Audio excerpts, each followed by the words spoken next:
السلام علیکم ورحمۃ اللہ وبرکاتہ۔ ابھی ہم وہ دعا پڑھیں گے جس دعا میں آپ صلی اللہ علیہ وسلم 4 چیزوں سے اکثر پناہ مانگا کرتے تھے۔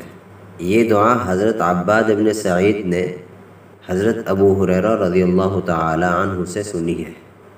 حدیث شریف یہ ہے: عن عباد بن ابی سعید انہ سمع ابا ہریرہ رضی اللہ تعالی عنہ یقول كان رسول اللہ صلی اللہ علیہ وسلم يقول اللهم إني أعوذ بك من الأربع من علم لا ينفع ومن قلب لا يخشع ومن نفس لا تشبع ومن دعاء لا يسمع۔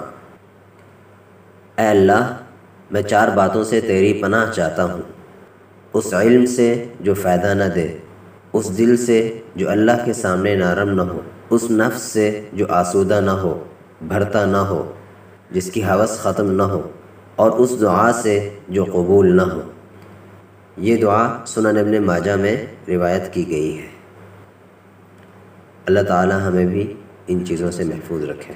والسلام علیکم ورحمۃ اللہ وبرکاتہ۔